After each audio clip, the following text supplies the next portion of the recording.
শুভ সকাল বন্ধুরা, তোমরা সবাই কেমন আছো?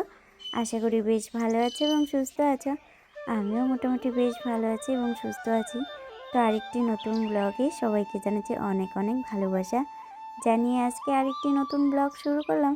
আই হোপ আজকের ব্লগটি তোমাদের খুব ভালো লাগবে। ঘুম থেকে কিন্তু অনেক আগেই উঠেছি, কিন্তু বিছানার থেকে নামিনি। যেহেতু পিরিয়ড চলছে তাই যাব স্নানে। তো ঘড়ির কাঁটাটা তোমাদেরকে দেখিয়ে দিলাম।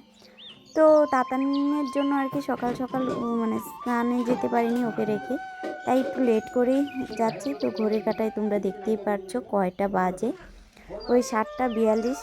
তো এখন থেকেই আমার ব্লগটি শুরু করলাম একদম 12টা পর্যন্ত। এই পিরিয়ড চলাকালীন আমি কি কি কাজ করি আর সকালবেলা সমস্ত কিভাবে সংসারের কাজগুলো গুছিয়ে করে থাকি, সমস্ত কিছু আজকে তোমাদের সাথে শেয়ার করব। ওই 12টার মধ্যে আমার কি কি কাজ থাকে সেটা। তো সকালবেলা ঘুম থেকে উঠে তো আমি কালকে রাত্রে বাথরুমে জামা কাপড় রেখে দিয়ে আসছিলাম। তো আমার পিরিয়ড চলাকালীন আর কি রাত্রে সকালবেলা উঠে কিন্তু অন্যান্য কোনো কিছুই আর কি কোনো কিছু নাড়াচাড়া করি না, একদম ডাইরেক্ট স্নান করে তারপরে সমস্ত কিছু করি। তো একটু বেলা হয়ে গেছে, বাড়িতে সবাই উঠেও পড়েছে। তো আমি তাতানের জন্য স্নান করতে পারিনি তাড়াতাড়ি করে, তাই একটু দেরি করে বিছানার থেকে নেমেছি।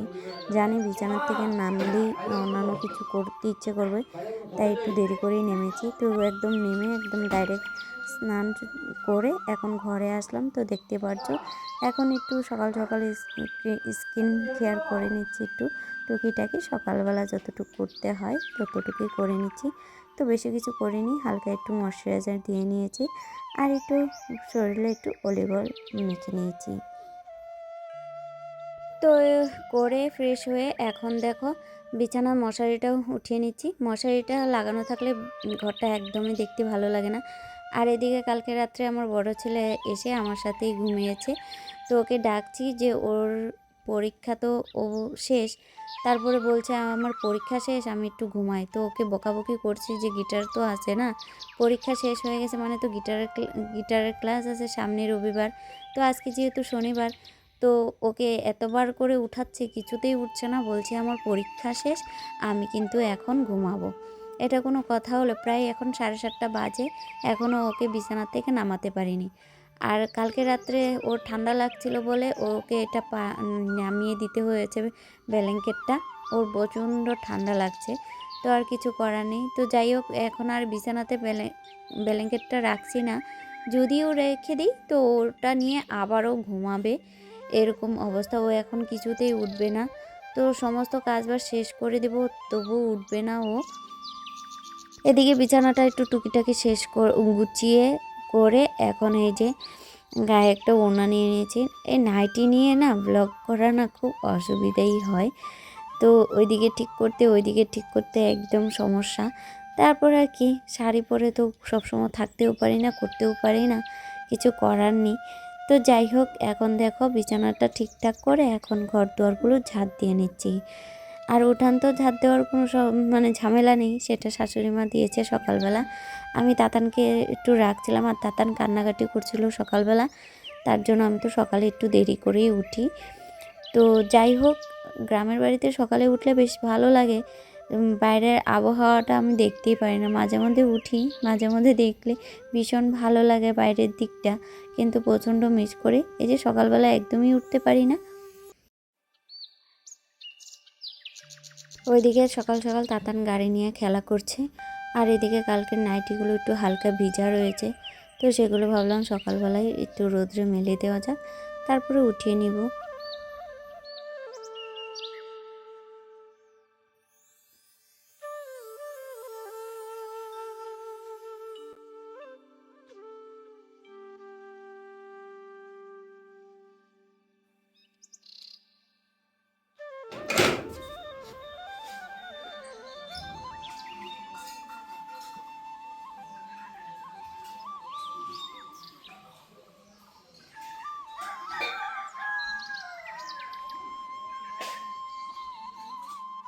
তো চলে আসলাম রান্নাঘরে, আর বাইরের দিকটা ভীষণ সুন্দর। কি বলো তো, রৌদ্র উঠেছে আর গাছপালা কিন্তু ভীষণ হাওয়া বাতাস দিচ্ছে, ভীষণ ভালো লাগছে। আর দেখতেই পাচ্ছ বালতি, চাউলের বালতিগুলো ফাঁকা আমার। ওই তোমাদের দাদাভাই যে চাউলের বস্তাটা এনে রেখে গিয়েছে সেটা খুলেছি, কিন্তু ভাতগুলো খেতে একদমই ভালো লাগে না। তাই ওই যে দেওর যাচ্ছিল বাজারে, তো ওকে দিয়ে পাঠিয়ে দিলাম চেঞ্জ করে নিয়ে আসার জন্য। আর বলা হয়েছে আগে যে ভালো না লাগলে চেঞ্জ করে দিব। আমরা সবসময় অন্য একটা চাউলের বস্তা খেতাম, সেটা না এনে তোমাদের দাদাভাই ওরকমই আরেকটা অন্য বস্তা নিয়ে আসছিলো, সেটা একদমই খেতে ভালো লাগে না, তাই আর কি চাউলটা পাল্টিয়ে দিলাম। যেটা আগে পরে একটা বস্তা দেখতে পেয়েছো, সেটা কালকে রেশন দিয়েছে, তো এটা হচ্ছিল রেশনের চাল। তো রেশনের চাল আমার খাওয়া হয় না, সেটা বিক্রি করে দিব, যেহেতু অনেকটা মোটা চাল দিয়ে থাকে, আর আমি মোটা চাল একদমই খেতে পারি না, মোটা ভাত একদমই খেতে পারি না। তো যাই হোক, ওটা বিক্রি করে দেবো। আর এদিকে দেখো দেওর বাজার করেও চলে আসছে।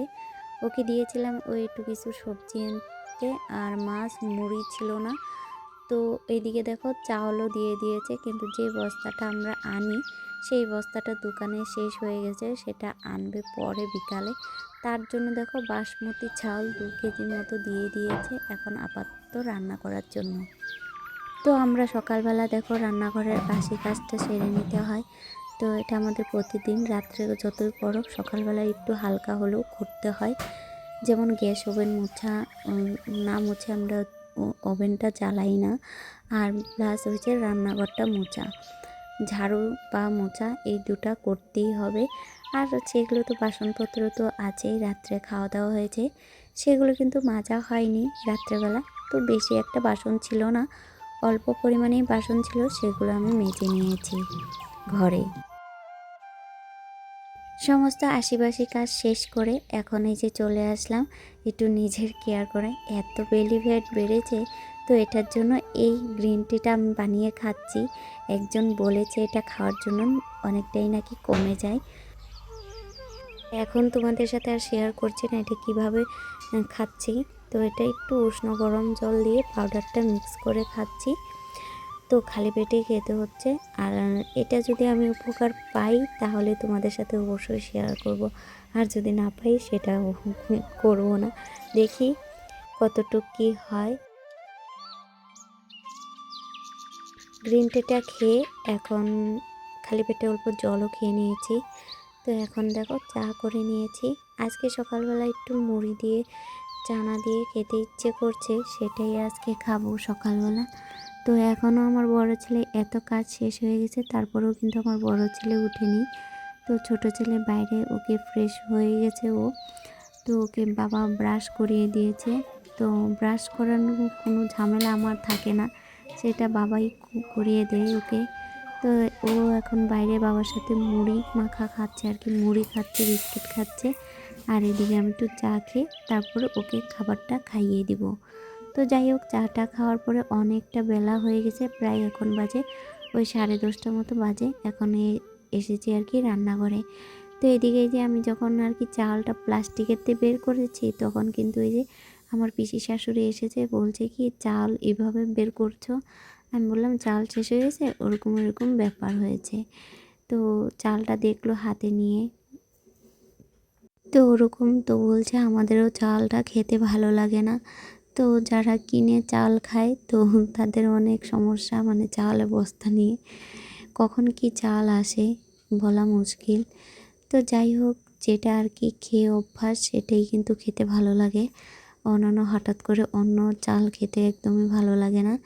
তো এদিকে ভাতটা বসিয়ে দিলাম, আর ভাতটা বসিয়ে দিয়ে যেগুলো মাছ নিয়ে আসছিলো সেটা যে বের করে নিয়েছি, আর মাছগুলো ধুয়ে পরিষ্কার করে এখন চলে আসলাম সবজি কাটতে। আলুগুলো আমি পরিষ্কার করে নিয়েছি, খোসা ছাড়িয়ে নিয়েছি। এখন বেগুন আলুটা কেটে নিব। আজকে মাছের ঝোলটা বেগুন আলু দিয়ে করব।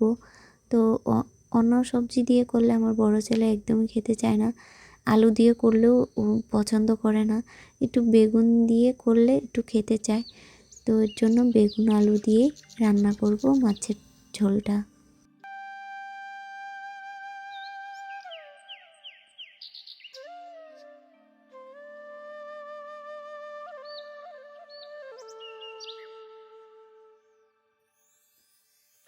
তো আলু নিয়েছি তিনটা বেশি দিলে বেশি হয়ে যাবে, তো অর্ধেকটা দিয়েছি আর দুটো দিয়েছি। দিয়ে সবজিগুলো কেটে নিয়েছি। এখন এই যে মাছগুলো তো ধুয়ে আগেই পরিষ্কার করে নিয়েছি।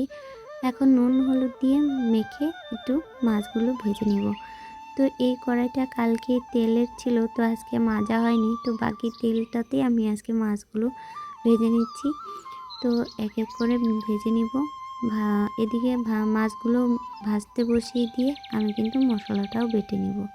তো মশলার মধ্যে সেরকম কিছুই বাটবো না, তো জিরা আর শুকনো লঙ্কা বেটে নিব।